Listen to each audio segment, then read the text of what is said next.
Hi friends, welcome to smart అర్నా vlogs. ఈరోజు మీకు healthy tasty దోశలు అయితే చూపించబోతున్నానండి. హెల్దీ అని ఎందుకు అన్నానంటే ఈ దోశల్ని నేను మిల్లెట్స్తో చేయబోతున్నాను. దానికోసం నేను ఏమేమి తీసుకున్నాను అనేది చూపిస్తున్నాను చూడండి. ఇవి వచ్చేసి సజ్జలు, సామలు అంటే మిల్లెట్స్ ఉంటాయి కదా, ఇంకా మిల్లెట్స్లో అన్ని రకాలు అయితే తీసుకున్నాను. అన్నీ కూడా ఒక్కొక్క హాఫ్ కేజీ అయితే తీసుకున్నాను.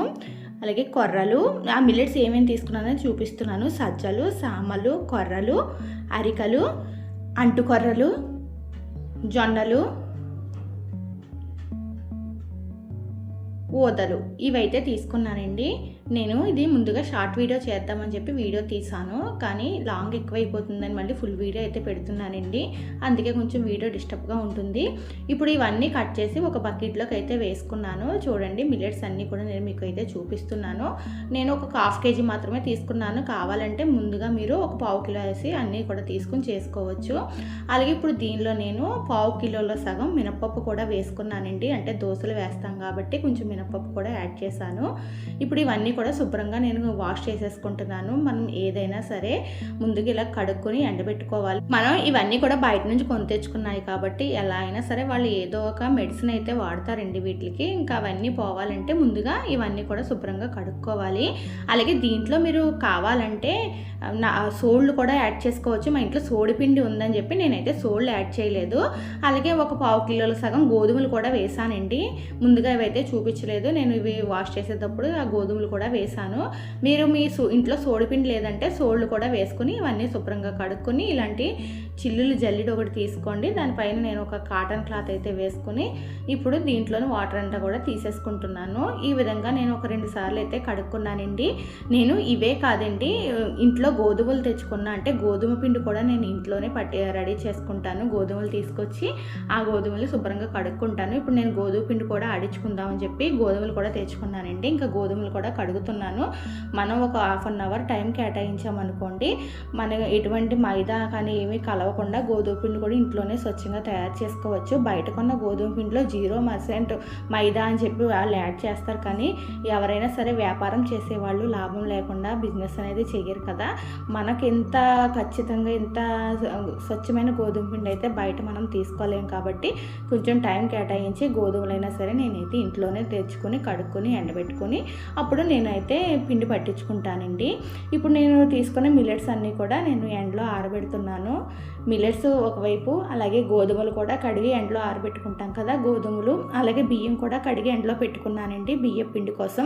అలాగే శనగపప్పు, నేను అన్నీ కూడా పిండ్లు అన్నీ కూడా ఇంట్లోనే ఇలా కడిగి ఆరబెట్టుకుని అవి వాటితో పిండి అయితే పట్టించుకుంటాను. అలాగే ఈరోజు నేను ఇవన్నీ కడిగి ఎండలో పెడితే ఈ ఎండ కూడా సరిగ్గా లేదు. అసలు ఇవన్నీ ఎండుతాయా ఎండవా అనేసి ఎండవైపు అలా చూసుకుంటున్నాను. ఎందుకంటే ఇవన్నీ ఒకే రోజు కడిగి పెట్టాను కదా, మరి ఎండకపోతే మళ్ళీ ఇబ్బంది అవుతుంది అని చెప్పి.